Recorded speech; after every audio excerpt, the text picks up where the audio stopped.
Yeah,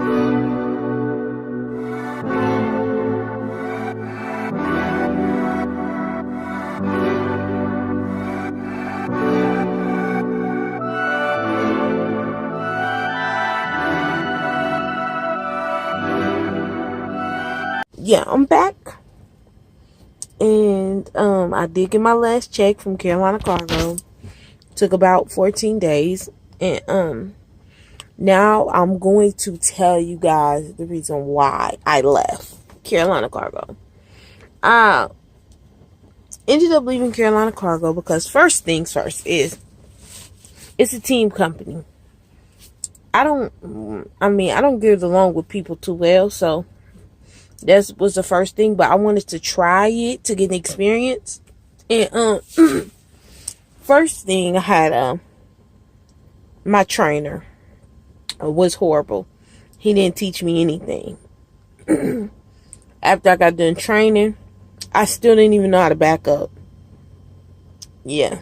So I ended up teaming up with someone who I met in orientation. I won't say his name, but yeah, it was a him. And I ended up teaming up with him. He's the one who taught me how to back up. Pretty much taught me everything that I should have learned in orientation. So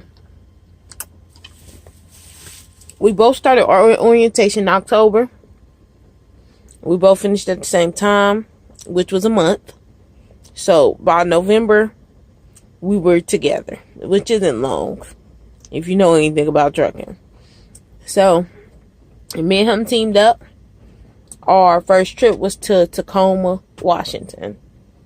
I'm sorry, Kent, Washington. And we went to Kent, Washington. Left from Kent and went to Tacoma. Left from Tacoma, went to Idaho. On the way to Idaho, it started snowing. If you ever been to Washington or know anything about Washington, it's a lot of mountains. Now, me and my co-driver, we didn't know anything because we both knew truckers, and Carolina Cargo sent us out here to Washington. So we went like some dummies. We ended up going, and we were driving, and it was snowing, like I said. At this point, we're in Wyoming, and it's snowing, and I see a truck in front of us. I'm the one driving, but I see a truck in front of us. It hits the brakes, so I hit the brakes. But we're going up a hill. So after the truck hits the brakes, now we can no longer get up this hill. We don't know how to put on tire chains, have not been taught how to put on tire chains by no one at Carolina Cargo, period. We do know that we have tire chains. 2, neither one of us have phone service. So we can't even look at a YouTube video, right? Because I know that would have been a suggestion. We can't look at a YouTube video. Nothing. So we just sliding back on this hill. Behind us is a cliff. We end up hitting a guardrail, which luckily the guardrail was there, because if it wasn't, we would have went off the cliff. We might not have died, but we wasn't going to be happy. Okay, so that night when all that happened, we called Carolina Cargo 15 times. Because I didn't have any internet service, but I ended up having phone service. So I called Carolina Cargo 15 times. I sent them messages on the Qualcomm. I sent them messages via PeopleNet on the Qualcomm. In the process of calling them, police officer pulls up and calls us a tow truck. We're still trying to call Carolina Cargo because even though we're getting the tow truck, we still gonna need them to authorize us to check so we can pay for the tow truck. We called them 15 times. We finally got someone to answer.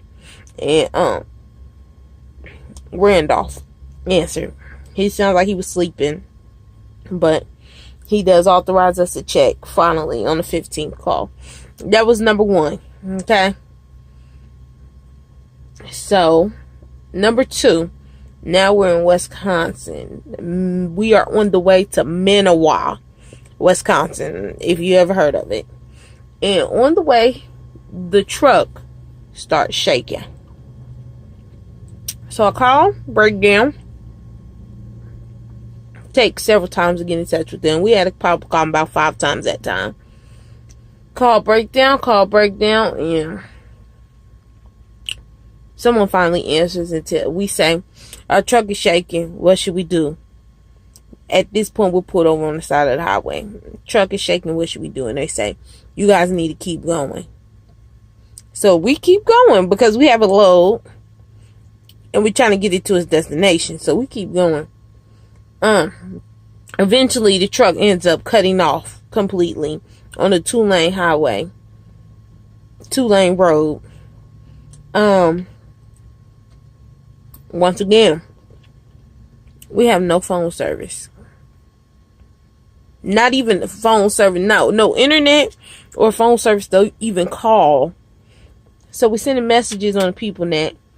And finally, an older lady pulls up and she's like, excuse me, do you guys need help? I'm like, yes, we do. He's like, okay, it's a tow truck company up the road. I'm going to go up there and see if they can help you. So she goes up there, gets the tow truck man. He comes with his tow truck. He drags us to his tow yard. We get there. We have a little bit of phone service. We're calling. Mind you, let me go back. When the truck broke down, before the lady came, it's negative 13 degrees. We don't have any heat. We don't have anything. So we're damn near about to freeze. And so, like I said, the lady comes. We get to the tow yard. We're calling Carolina Cargo. We're calling the tow company that we're at is calling. No one is answering. I have my mother calling. My mom finally gets in touch with Corey, who is a dispatch. And Corey says, well, what's going on? My mom like, well, they've been trying to call you guys. They're stranded, you know. So Corey calls me like, your mom just cussed me out. Well, my mom is nothing like that. She has a way with talking. I'm telling you, that'll make you feel like you got cussed out, but she won't cuss you out. So I'm like, okay, look, I can't be in no broke down truck. So what I'm gonna do is drop this load off, then we're gonna head back to South Carolina. I'm gonna give it all y'all truck, and I'm done. Because not only are we in a broke down truck, but when we're having issues with this truck, we can't be in touch with y'all. So I'm just gonna be done.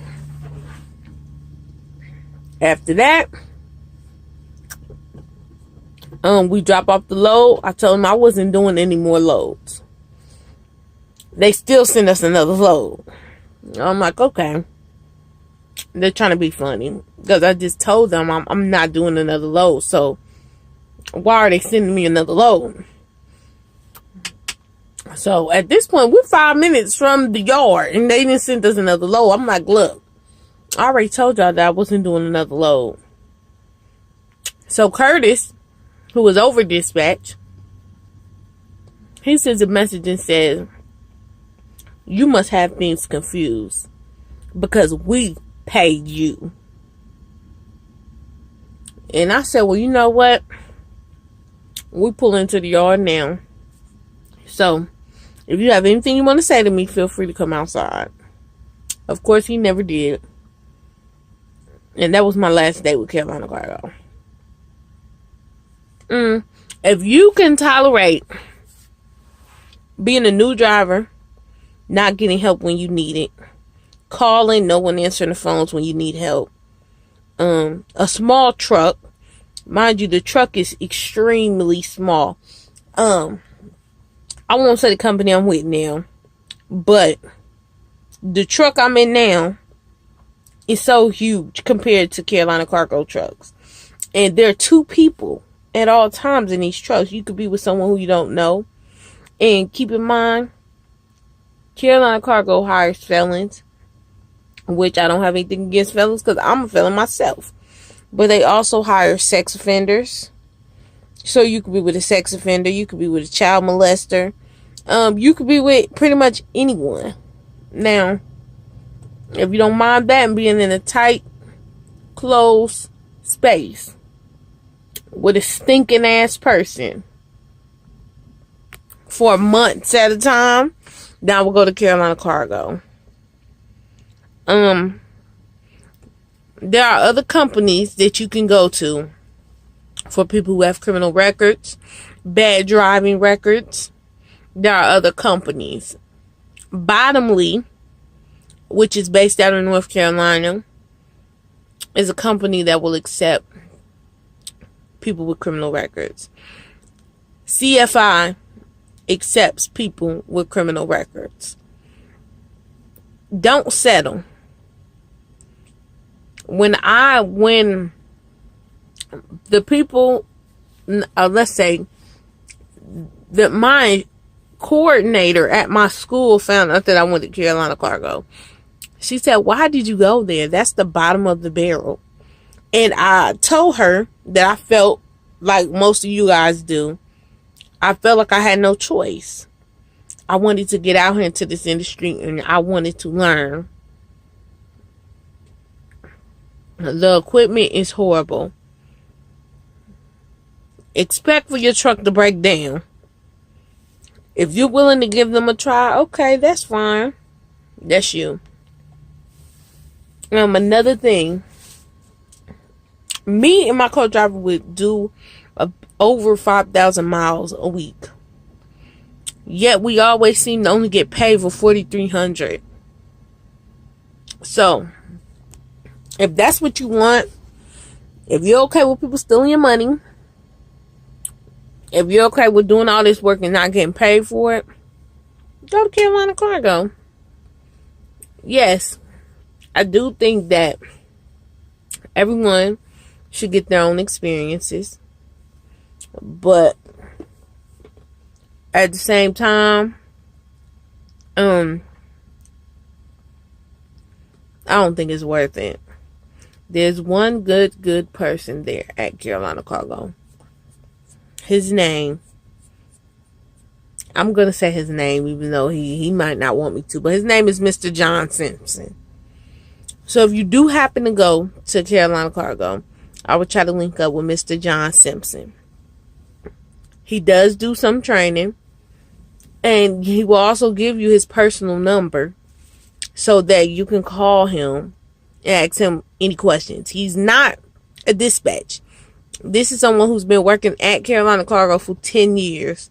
He knows the good and he knows the bad. He'll tell you that Carolina Cargo is no good. But the reason why he's been there so long is because he knows a little bit more than what I know. He has access to the owner.